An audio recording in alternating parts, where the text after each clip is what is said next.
Fala, meus amigos, estamos começando aqui mais um vídeo do canal e o tema de hoje vai ser os escritores filósofos e os filósofos escritores, quando a literatura e a filosofia dão as mãos, né? Então a gente vai falar um pouquinho dessa conexão entre literatura e filosofia, tá? Na reflexão de hoje, certo? Eu acho interessante, vou deixar aqui no link para vocês os dois vídeos que eu já fiz aqui no canal falando sobre o que é filosofia, por ocasião da morte do Olavo de Carvalho. Então, quer dizer, ali tem uma definição bacana sobre o que é filosofia e o que não é, que ajuda a gente a entender um pouco sobre. Na verdade, o primeiro vídeo do canal também ajuda, né? Que é um vídeo sobre o que é literatura. Então, essas duas fontes, né? Esses três vídeos, né? Que falam sobre esses dois assuntos, ajudam a pensar um pouco do que eu vou falar aqui hoje, tá? Então, vamos começar aqui, na verdade, falando sobre algumas distinções e alguns mitos, né? E algumas frases comuns também que aparecem, as pessoas falam muito, e que a gente vai tentar aqui desenvolver isso aqui e refletir em outra seara, né? Em outra perspectiva, tá? Então, existe uma distinção, né, muito comum entre ficção e conceito, né?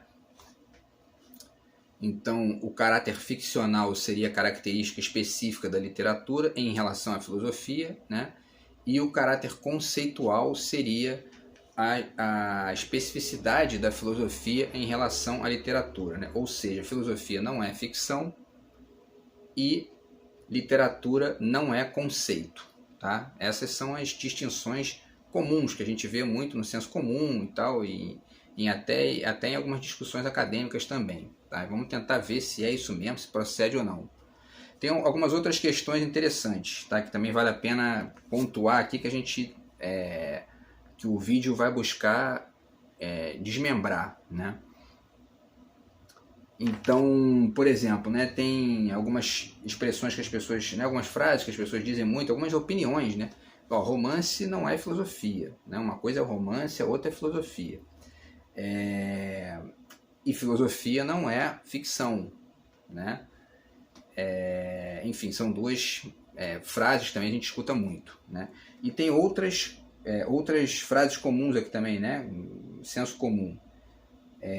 Por exemplo, né? As pessoas pegam um livro, alguém pega um livro, isso é muito comum, né? Eu gostei desse livro aqui porque desse conto, desse romance, porque ele é bem realista, né? Ele fala muito do que acontece na vida real e tudo mais, né? Já esse aqui não, esse aqui é muita viagem, né? Muito fantasioso, etc e tal. Quer dizer, essa distinção faz sentido totalmente, né? Vamos ver se a gente consegue responder também. Tem aquela expressão do Nelson Rodrigues, que é muito conhecida também, né? Um dos livros dele, que se chama A Vida Como Ela É, né? A vida como ela é, né? Mas como é que a vida é, né?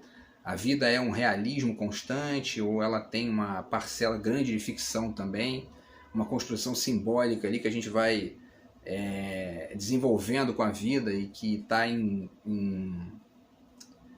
vamos dizer assim, em ondulação e ao mesmo tempo em consonância ali com com a experiência material concreta que a gente nunca tem desconectada de alguma sensação ou de alguma intelecção, né? A linguagem. Então, quer dizer, isso também vai comparecer bastante aqui na reflexão hoje, tá? E, enfim, por último, tem a questão dos sonhos também, né? O sonho, ele é também uma demonstração da importância e da força desse caráter simbólico que constitui parte do que a gente é também, né? Então, enfim, tudo isso é importante ponderar, né? Então, vamos lá, vamos começar fazendo uma distinção, tá? Por que, né? Começando a pensar, por que existe essa distinção entre ficção e conceito, né? A gente vai no dicionário de sinônimos, que eu já mostrei para vocês aqui numa outra vez, ele está bem velhinho aqui, mas ele é muito bom esse dicionário, tá aqui, ó, tá?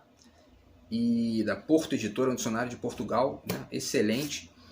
E as duas palavras, elas vêm assim, a palavra ficção, ela tem como alguns sinônimos que demonstram essa distinção, a ideia de dissimulação, né? Como se fosse uma dissimulação a ficção, o fingimento, a ilusão, a mentira e a simulação, né? São palavras que denotam e que representam ideias que seriam contrárias a produção da filosofia, quer dizer, né, a mentira não é o objetivo da filosofia, né, o fingimento também não é, a ilusão também não é, né. Agora, faz sentido essa conexão da palavra ficção com a ideia de ilusão, por exemplo, né? É interessante a gente pensar nisso também, né? E vamos ver se o vídeo ajuda a refletir isso. Por outro lado, a palavra conceito, né? As duas palavras têm vários significados, tá? Eu peguei aqui alguns que resumem, né, todos os outros, assim, na verdade, né? Então a palavra conceito traz alguns sentidos, como entendimento, ideia, juízo, noção e até a palavra respeito, né? Não, o sujeito tem um bom conceito e tal, quer dizer, né? Para se ver como essa palavra tem um peso, né? Tem uma força simbólica muito grande e que se constitui ali como algo distinto do fingimento, da ilusão, que seria uma característica da ficção, né? Agora, isso procede de todo ou não, né? Vamos ver se a gente consegue ajudar aqui a refletir isso, tá? Então, eu dividi aqui em 4 partes rápidas, vou tentar fazer a coisa mais rápida hoje, né? Vou até ver o tempo aqui, para poder a gente tentar refletir isso, tá? Então, assim, de cara, a gente pode pegar aqui 2 autores, porque acontece o seguinte, tem muitos autores que são evidentemente, né, filósofos e escritores ao mesmo tempo. É fácil perceber que eles são as duas coisas, né? 2 exemplos deles, um associado mais à literatura, que é o Albert Camus, tá? Então tá aqui os livros do Camus, né? O Estrangeiro, que é classificado como romance, né? A Queda, que também é classificado como romance, né? A Peste, esse eu não li ainda, mas enfim, né? Também é classificado como romance. E o Mito de Sísifo, né? Que aí já fica mais próximo da seara do ensaio ali, né? do contexto do ensaio, né? De qualquer forma, o Camus vai refletindo nesse, né? nos chamados romances dele, né? O Estrangeiro, A Queda, questões ligadas à existência humana, né? A condição humana na vida e tal, né? Então, quer dizer, essa fronteira fica muito mesclada, né? Da reflexão com a representação ficcional, né? Isso fica muito evidente nas obras do Camus. E um outro autor que também transita nas duas áreas é o Jean Baudrillard, filósofo francês, né? Então está aqui esse livro, que é um livro de teoria, Os Simulacros e Simulação, do Jean Baudrillard, né? E o Jean Baudrillard também tem um livro de poemas, que é esse aqui, O Anjo de Estuque, tá? Que é um livro de poemas do Jean Baudrillard. O interessante de falar sobre o Baudrillard, né, em relação a esse tema de hoje aqui da gente, é que esse livro aqui, O Simulacros e Simulação, ele é um livro no qual o Jean Baudrillard faz uma reflexão como se ele estivesse ali estendendo a discussão do Guy Debord sobre a sociedade de espetáculo, né, para além de outras questões. Esse conceito de simulação dele é uma reflexão do que o Debord faz no espetáculo lá. E aí, é interessante que, por exemplo, né, tem duas questões interessantes ligadas a esse livro do Baudrillard que mostram bem assim, essas conexões entre filosofia e arte, filosofia e literatura, né? A primeira delas, o Baudrillard começa esse livro aqui, né, logo na página, tá aqui, né, na página 7, ele fala da precessão dos simulacros, né? E ele começa falando de um conto do Borges, né? Que é um conto que ele dá uma alegoria da simulação, né? Que é a fábula do Borges, onde os cartógrafos do Império desenham um mapa tão detalhado que acaba por cobrir exatamente o território, né? É mais ou menos uma metáfora que ele está usando para explicar o conceito dele de simulacro, que é um pouco isso, né? Seria o mapa que cobre o território, né? Quer dizer, a simulação que cobre o real, né? Ele trabalha com essa distinção, o Baudrillard, né? E aí você vai, ele não cita qual é o conto aqui, mas eu acabei achando ele uma vez, assim, né, lendo. Tá nesse livro aqui, O Fazedor, do Borges, tá? E o conto tá no final aqui, né, do livro, se chama Do Rigor na Ciência, tá? Tá na página 155, e é esse conto. Então, quer dizer, a literatura, o conto do Borges e a reflexão filosófica do Baudrillard estão ali misturados, né? Os dois funcionando ao mesmo tempo, um ajudando o outro a explicar uma questão, né? E ao mesmo tempo essa estratégia da metáfora ela é muito interessante, porque a metáfora obriga o leitor a fazer filosofia, porque ele tem que tentar traduzir o que aquela comparação quer dizer, por que os elementos estão ali, né, fora daquele contexto natural da coisa, naquele contexto comum, melhor dizendo, né? Então isso também é filosófico, né? E tem um outro dado também interessante sobre esse livro do Baudrillard, esse livro aqui, o Simulacros e Simulação, voltando a mostrar para vocês aqui, ele foi a base para o Matrix, né?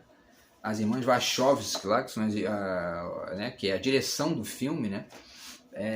Procuraram o Baudrillard e pediram inclusive para ele uma consultoria intelectual para fazer, né, o filme e tudo mais. E aí elas levaram o roteiro para ele, ele olhou e falou: olha, isso não tem nada a ver com o meu filme, com o meu livro, né? Enfim, mas então eu não vou participar porque eu não gostei, não tem nada a ver com o meu livro. Bom, cada um tem ali a sua importância, né? O livro do Baudrillard e o filme. E o Baudrillard diz que o filme que mais se parece, depois de uma entrevista posterior, né, ele diz que o filme que mais se parece com esse livro dele aqui é o Show de Truman, né, com o Jim Carrey, tá? Então, enfim, é isso, né? Então, o Show de Truman é uma espécie de construção que, ao mesmo tempo que é uma narrativa fílmica, né, é também uma reflexão filosófica, porque está ali representando o mesmo tipo de realidade que comparece nessa discussão aqui do Baudrillard nesse livro, né? Então, quer dizer, para vocês verem como é que a ficção ela pode ser muito filosófica e a filosofia também é muito ficcional, na medida em que ela representa o tempo todo, compara, faz conexões metafóricas e tudo mais, né? Esses são dois exemplos iniciais. E para a gente embasar isso do ponto de vista da discussão histórica também, né? Vamos ver o tempo aqui. Para a gente embasar isso do ponto de vista da discussão histórica, tem alguns livros interessantes. Por exemplo, esse livro aqui, que eu já mostrei para vocês também, que é o Estilo e Tempo, do Pedro Duarte, tá? E aí ele fala sobre o romantismo e a estética moderna. No último capítulo do livro, tá? Que está na página 154, ele fala sobre o amor entre a arte e a filosofia para os românticos alemães, né? E aí aqui na página 162, ele diz o seguinte, né? Importa exercitar, ele está comentando aqui a maneira como os românticos veem essa conexão entre arte e filosofia. Então ele diz, né? Não se tratava, é claro, de uma organização corporativa, como se poetas e filósofos devessem se juntar. Importava exercitar o caráter filosófico da arte e o artístico da filosofia. Se a arte reflete como a filosofia, por sua vez a filosofia cria como a arte. E ambas buscam por dentro da linguagem a verdade, o absoluto. Nem a arte seria ingênua, nem a filosofia abstrata. A arte, como a filosofia, pensa. A filosofia, como a arte, escreve, né? Então é por ser linguagem, né, que a filosofia também obrigatoriamente ela é ficcional também. Ela é uma construção de linguagem, uma construção de sentido que está carregada de escolhas, está carregada de pontos de vista, de ângulos, de perspectivas parciais, provisórias, né, incompletas e, portanto, ficcionais, né? Dentre outros elementos, evidentemente. Então, quer dizer, o livro do Pedro Duarte ajuda bastante a gente a entender isso também. E aí tem esses dois livros do Deleuze aqui, porque essa questão, né, ela impregna as discussões do campo da teoria da literatura e do campo da filosofia. Quer dizer, a filosofia pensa muito sobre isso, sobre o quanto que a filosofia é artística ou não, e a teoria da literatura também pensa o quanto que a literatura é filosófica ou não, né? Então, dois autores que podem ser usados aqui, na verdade dois não, né? Eu vou citar 4 autores rapidamente aqui, são o Deleuze. Então tem esse livro aqui, por exemplo, que é a filosofia dele, tá? Inclusive na página 43 ele faz uma afirmação categórica, ele diz: o conceito pertence à filosofia e só a ela pertence, né? Agora é interessante que no outro livro que tem aqui, que é esse Conversações, né, que são vários textos dele dispersos, né, textos de origem diferente, tem uma frase dele aqui muito interessante na 184, na qual ele afirma exatamente o seguinte, ó: o que para mim substitui a reflexão é o construcionismo, e o que substitui a comunicação é uma espécie de expressionismo. O expressionismo em filosofia encontra seu ponto mais elevado em Spinoza e Leibniz, né? Então, quer dizer, ele advoga um certo caráter expressionista para a filosofia também, né? Isso é muito evidente, porque a gente já discutiu aqui também, né, sobre a questão de sujeito-objeto, né, quando a gente falou do Einstein, né? E é isso, né? O observador se implica obrigatoriamente no processo de observação. Não existe a objetividade absoluta e nem subjetividade absoluta, né? Então, quer dizer, é um pouco... E por isso que o Deleuze sugere que o conceito tem que ser expressionista, porque ele precisa ali implicar, né, o filósofo, ele precisa implicar o pensador na ação. E aí, quando ele implica o filósofo e o autor, né, enfim, na situação, ele está sendo também ficcional, porque ele parte de um ponto de vista, parte de uma perspectiva provisória, etc, etc, é tudo que a gente já falou aqui, entendeu? Então, essa reflexão do Deleuze também é importante nesse sentido. Um outro trabalho que ajuda, mas aí já da parte de teoria literária, é esse livro aqui do Luiz Costa Lima, História, Ficção e Literatura. Tá? Tem um capítulo inteiro aqui, que começa na página 165, que fala sobre o conceito de ficção. Tá? Então a reflexão dele é longa, não vou aqui, né? Dá para fazer um vídeo inteiro sobre isso aqui, até um curso sobre esse livro. Mas enfim, ele faz uma reflexão sobre o conceito de ficção de maneira mais ampla, para a gente perceber aí, né, não só o que representa essa ideia de maneira mais ampla, e também o porquê que essa palavra ganha certas conotações aí estranhas, né, conotações ligadas à ideia de mentira e tudo mais, né? Então vale muito a pena esse livro do Luiz Costa Lima, tá? História, Ficção, Literatura. Vamos tentar correr aqui, né? Mais dois livrinhos rápidos também da parte de reflexão teórica, tá? Esse livro aqui do Roger Chartier, A História ou a Leitura do Tempo, tá? Ele vai falar aqui, dentre outras coisas, sobre esse caráter ficcional do relato histórico, quer dizer, não existe história sem um relato, sem uma documentação que é uma descrição e, portanto, implicada, né, do ponto de vista ideológico, do ponto de vista, né, dos valores que estão envolvidos ali na situação, né? E tem vários exemplos sobre isso, né? Não é à toa que, por exemplo, você vê muito na mídia de massa o conflito Israel-Palestina, por exemplo. Normalmente a mídia de massa chama os palestinos de terroristas, e quando o Israel ataca os palestinos é retaliação. Tudo isso aí é uma escolha ficcional, uma escolha de representação simbólica que pode ser alterada, pode ser modificada, né? Um outro exemplo é a ideia do golpe militar que teve no Brasil, né, da ditadura militar que teve no Brasil, que normalmente a esquerda chama de golpe, nós da esquerda chamamos de golpe, né, e alguns militares, né, mais conservadores preferem chamar de revolução, né?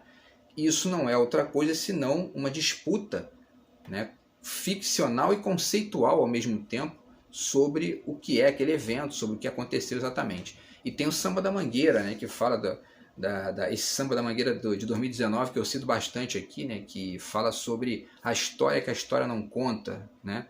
A história que a história não conta é infinita, né?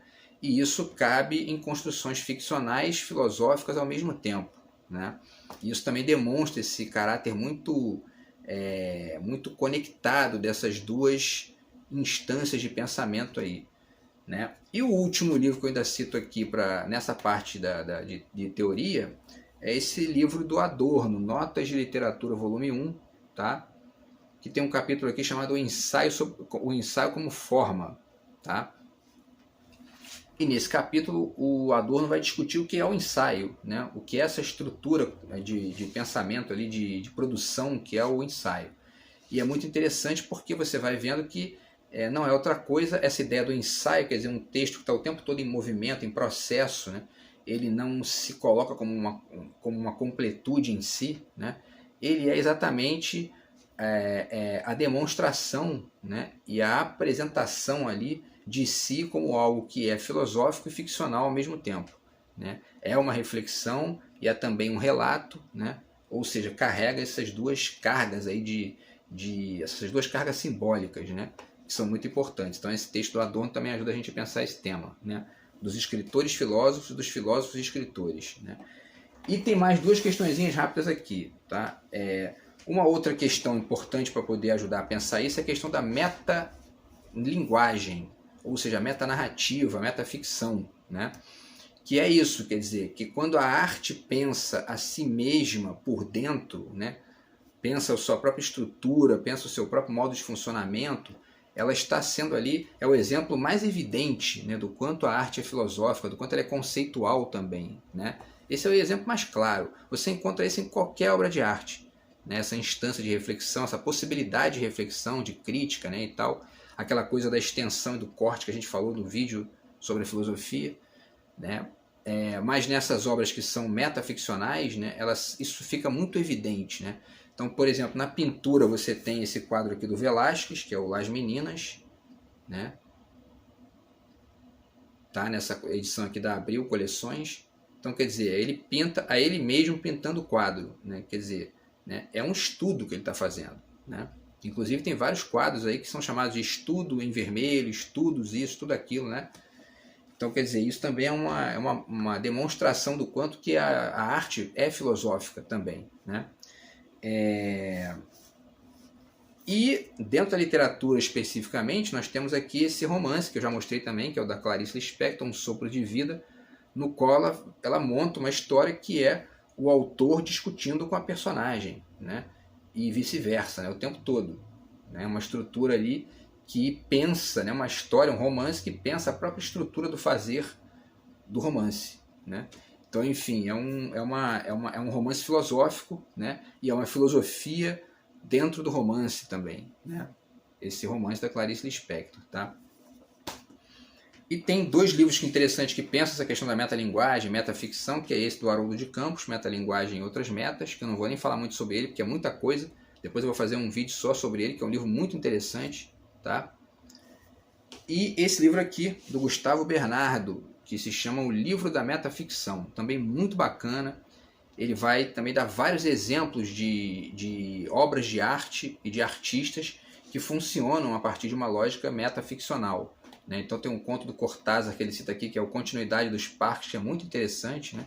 Que é a história que começa com um sujeito de costas lendo um livro, tal, quer dizer, ele já joga o leitor dentro da história, né? Enfim, e aí a história vai dando volta e tal.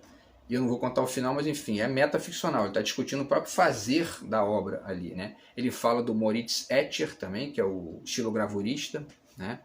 Fala do Machado de Assis, fala do René Magritte, pintor também, né? E das bonecas babushka, né? Que são aquelas bonecas maioscas, que são aquelas que você vai tirando e vai vindo uma menor até aquela que, né?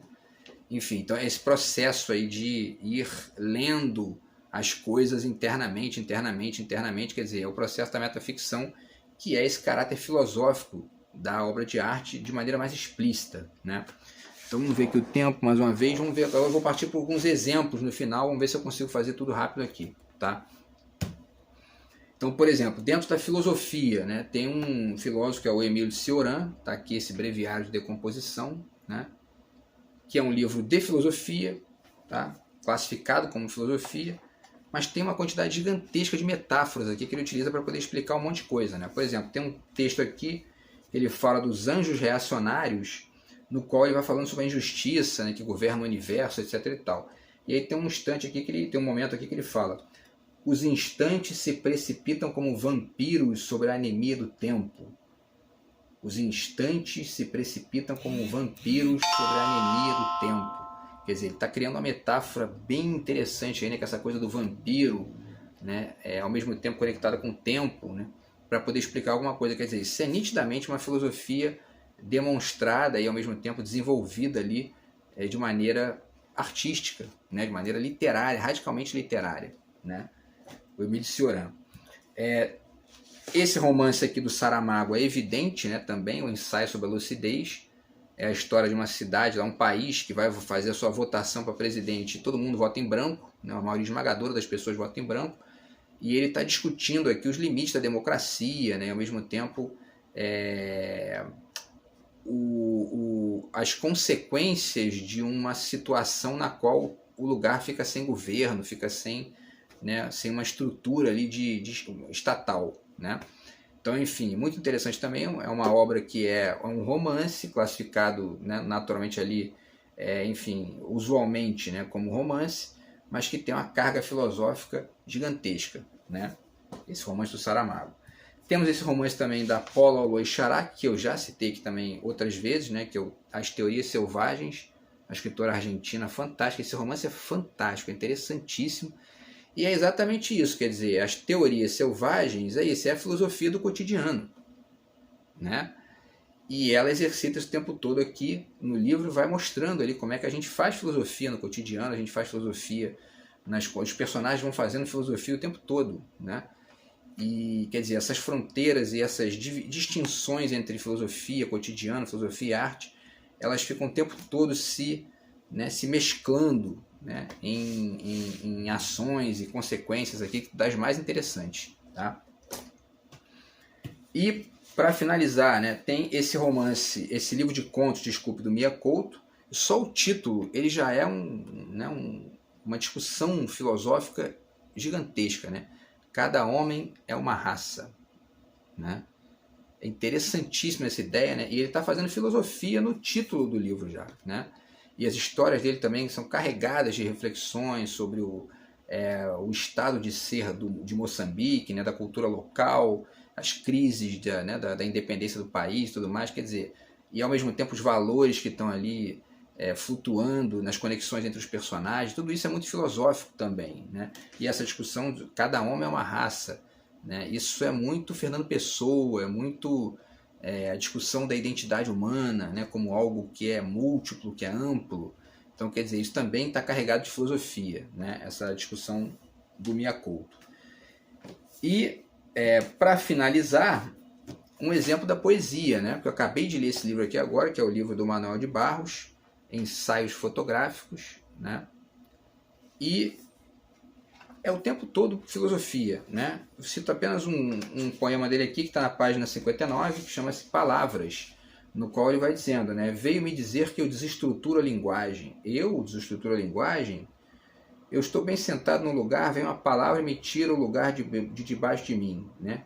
E aí ele cai e tudo mais, quer dizer, e aí ele vai falando sobre essa questão de desestruturar as palavras ou ser desestruturado por elas, né? Quer dizer, que ele é também uma coisa metaficcional, né? É o poeta falando sobre o fazer poético, né? E isso é mais um exemplo aqui do quanto que a literatura pode ser filosófica e a filosofia também literária, né? Então é isso, pessoal. Eu acho que a reflexão é mais ou menos essa, né? Deixa eu ver se falta falar alguma coisa aqui. Acho que não, né? É isso. Então, se a filosofia pode ser literária, pode ser artística, é evidente, né? Ela deve ser. E ao mesmo tempo a arte também deve ser filosófica, deve ser conceitual. Essas ideias de ficção e conceito separadas, elas não têm muito sentido, né? Isso vai até a página X, né? Depois dali a coisa se mistura de tal forma que ambas vão funcionando, uma enriquecendo a outra e problematizando a outra também, né? E todos esses exemplos aqui eu talvez possa ter ajudado a ampliar a visão sobre isso. Beleza, pessoal? Então é isso, espero que vocês tenham gostado do vídeo aí. Se você gostou, curta, compartilhe com os amigos e a gente vai se falando aí no próximo vídeo, a gente se vê, beleza? Grande abraço aí e até a próxima. Valeu!